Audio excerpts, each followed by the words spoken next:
Jim with Miami Herald. Bubba, I'm wondering for you in the off season, how much time did you take off? Did you do anything fun during the off season? Well, I live in Vegas, so Batman in Vegas is those two go together with synonymous and fun.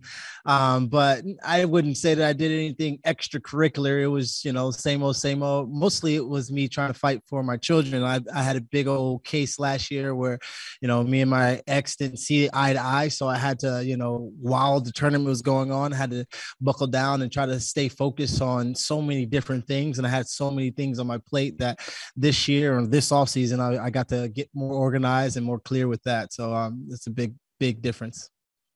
In that regard, since you brought it up, I'm just curious, is everything okay now? And now you could just concentrate on your career? Absolutely. Absolutely. Even though, there's $1 million at stake and there was a tournament title, world title at stake. My children, I'm more of a father than I am a fighter. So it came first for me, and my biggest focus and biggest worries while having to be in quarantine and having to do all these different things were at play. So, the focus is much more laser end on the million in the tournament. Now for this season, and I know you mentioned that really you're focused on this next fight, this first fight for the season for you. But when the lineup comes out, are you though checking out the lineup a little bit or not really? The lineup for who I'm fighting? No, the division. Yes and no. If I haven't seen them in the UFC or in, Bellators and things like that, it's not that I dismiss them. It's just, if you haven't said anything or done anything in the game yet, I doubt you can beat me. So that's just kind of how I feel about it. And going from last season to this season as a fighter, was there anything different as far as the approach, the training, anything you wanted to work on differently? Just having a bigger and better third round. I think a lot last year, you could see me start off really fast and start to fade a little bit. This year, we're trying to focus on, having all 3 rounds. Like I said, if we get to that, I don't maybe there's someone that's going to push me to the third round, but, we worked extensively on knocking people out. So that's what the focus was this summer, knocking people out. And if I head out to Vegas, any place good to go? Hit me on the phone. I'll show you all the good places. I ain't give away my good spots like that. We got to go together. I can't be just, putting people out, but I do like a little brunch place called The Stove. My man, not one of my chefs. I'm going to act like I have a chef. My man is a chef and he owns The Stove, and we actually go there a couple of times. It's great food. Then I'm picking up the bill then. Thank you. No doubt. Come through. Tudor. Hello, Baba. How are you, sir? I'm doing well, doing very well. Are you enjoying fight week more than last year? It's about the same. Fight week last year, I guess I'm enjoying fight week more because fight week last year I had already been here for 2 weeks. It felt like so. Fight week last year was getting a little bit annoying, a little bit redundant. But this year, we got to come in like a normal fight camp and things like that. We got to do the things we needed to do at home, and then just come here for the last little maintenance part. So having a little bit more fun, and I had a little bit more of my normality going into these fights. So yeah, better week. It seems that all fighters already have a target in their mind going into this season. I would like to ask if you have a particular name in mind. That's my question, actually. No, the world title and the $1 million. That's the only thing I'm focused on. And anybody stepping in that way, I'm trying to crash them. Would you like perhaps to revenge your loss to Chris Wade somewhere down the road? You know what kind of dog I am. Of course I do. I got a bad taste in my mouth. That's somebody that I definitely didn't like the way it went. I lost that fight before I even stepped in the cage. There were many interviews that I gave out before that fight that I just knew that, I had a lot more to focus on before I could do that. So I would say I talked a bigger game than I actually was prepared for last year. And this year is different. Okay. Thank you very much, sir. Best of luck for this season. No problem. Thank you. Trevor? Hey, Bubba, Trevor Ritchie with the HITP network. I saw a video that the PFL posted Sunday, I believe. Are you kind of holding the belt and somewhat visualizing what it would be like, I think, to win that this season? So I'm wondering if you could just elaborate on what's going through your head in that moment and just how obtainable you feel like that title is for you in 2022. Oh, very obtainable. In reaching distance, so obtainable that I know exactly where the belt is at this very moment. I'm excited about the opportunities I get to redo my mistakes and realign my focus. I believe that once I'm plugged in, locked in, focused in, I'm one of the hardest 45ers to beat in any organization. You could tell my mindset, you could tell my passion, you could tell who I am by just hearing the way I speak. And once I can put those actions behind that, I'm somebody to reckon with. Nobody has looked at me and heard me and saw me and think that I'm faking about who I am. Thanks, Bubba. Best of luck. Thank you. Danny.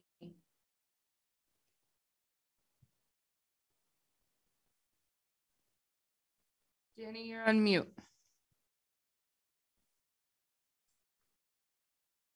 All right, we'll come back to Danny. Lorenzo. Hey, Bubba. Glad to finally be able to talk to you here.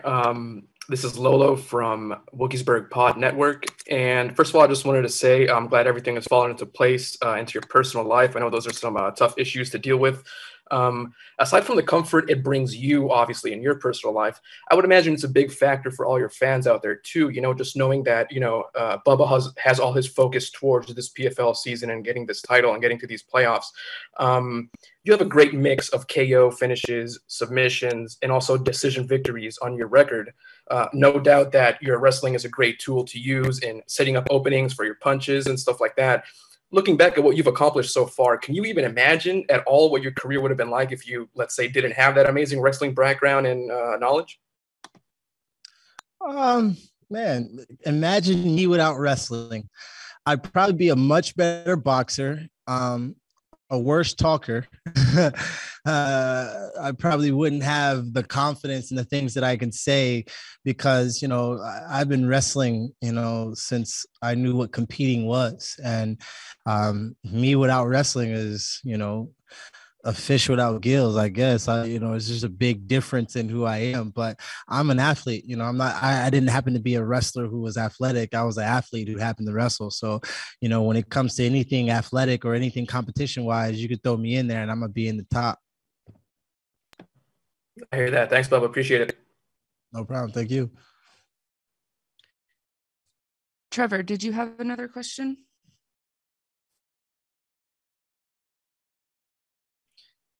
All right. Danny, are you with us yet?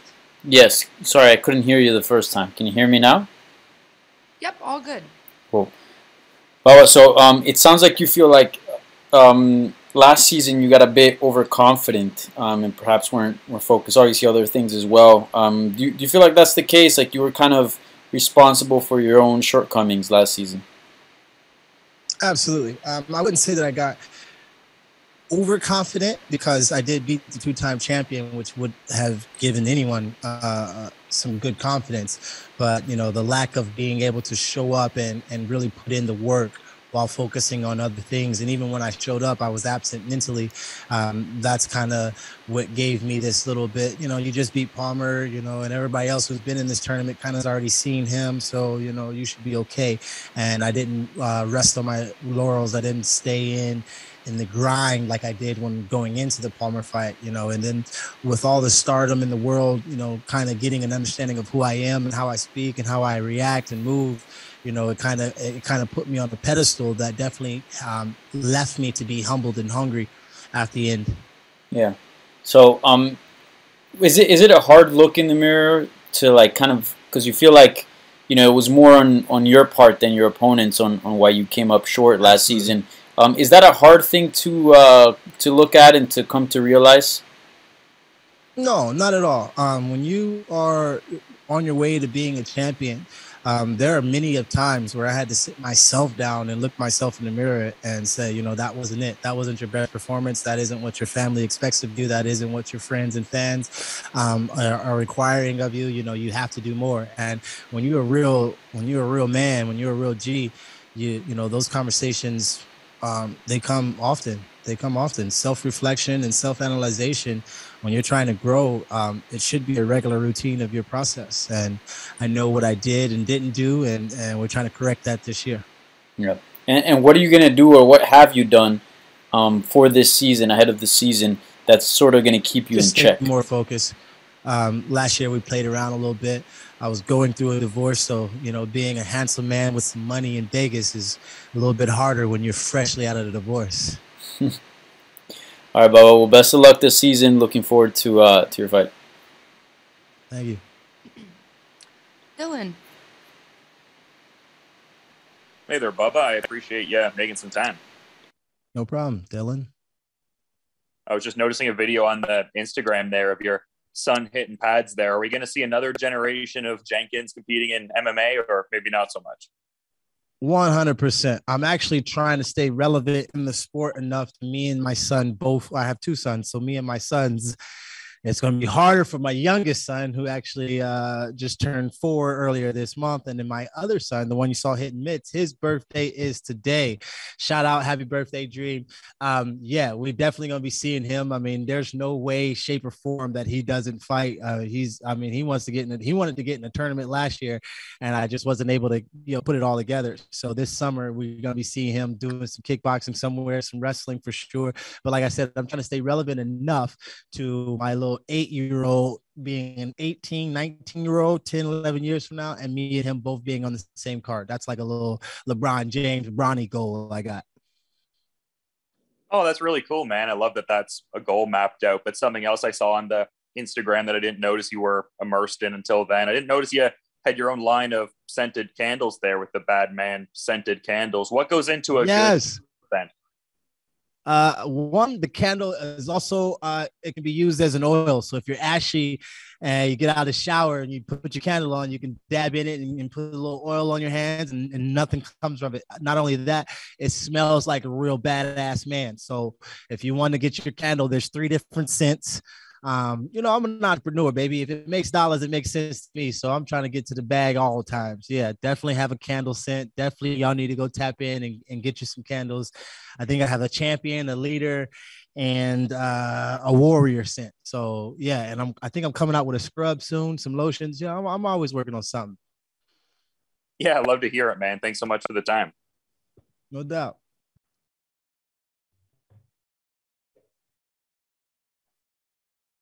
Tudor. Yeah, sorry, one more for me, a quick one.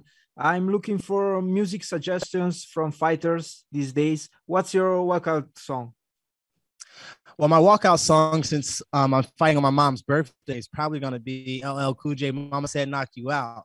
But my music choices during the week and things like that, a little bit of Aha, Gazelle, and Toby. Going to go down those lanes. Those are people I'll be listening to. They just keep me in the right focus. Wish your mother happy birthday on my behalf when it will be the occasion. Bye. Thank you, Tudor. Lorenzo. Hey, Bubba, I got one more here. I heard you talk about this. Which one of your candles or oils would you recommend to set the mood if I got a lady friend coming over the house, if you know what I mean? Yeah. See, man, they're all really good. So my champion one kind of has like this fresh linen kind of smell, you know what I'm saying? With a little masculine scent to it. But I think I like the leader one because when it starts to burn, we got like little shining things inside the wax that and inside the oil that it starts to look like it's just really pretty. And I think girls would really like that. But it smells like a man. So like when you walk into the room, if you give it to your girl, you walk in the room, you're gonna think another man was in the room. So make sure that y'all know that if my scents are around, it's gonna smell like men around this mother. So I would say go with the leader, but you can't have one without the other. You got a kitchen, you got a bathroom, you got a bedroom. You might as well just put that man all over the place. It's a really good thing. I got you. And where can we get those if we want them? Hit me on the gram, man. Hit me on the gram. It's easy. I'm easy to reach. Got you. I will do that. And last one for me here. You talked about this also earlier. I'm single now too, you know. So what's up with Vegas? We got some opportunities out there, or what? Should I take a Okay, time out. See, this is exactly what got me in trouble last year. So this year, you're gonna have to see me in September or something like that afterwards, because everybody that was coming to Vegas between April and August, I was seeing them. I was going out.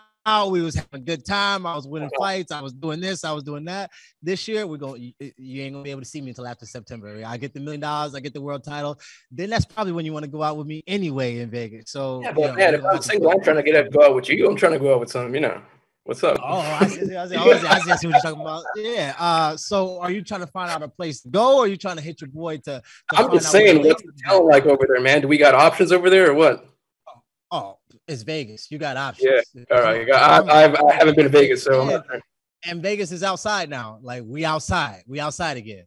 Got you. All right, man. Thanks, Bubba. Appreciate it. The pools are opening up. Man, I'm missing a good season right now. I ain't gonna lie. I'm missing a good thing right now. September. Yep. Focus. Laser focus. All right. Last question, Mills. Hey, how's it going, Bubba? What's up, big dog? Man, this MMA Locker Room, part of Pub Sports Radio. I got a two-part question. What's the word of the day? The word of the day? Yeah, you know, that good old message. That good old message. That stay locked in. You know what I'm saying? If you can't win if you ain't right within. Okay, I like that. And I'm gonna go ahead and follow it up like this. You haven't faced defeat since 2017. So I mean, you know, coming into this tournament right now, I already know you're hungry. That appetite for hunger to destruction looks like you're ready to eat. So I mean, what can we really expect coming out there this time? Because I don't think you're playing around.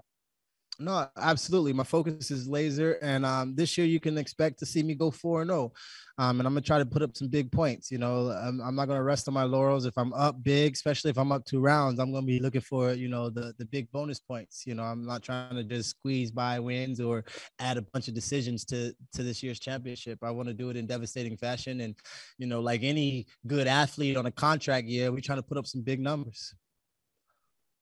All right, looking forward to it.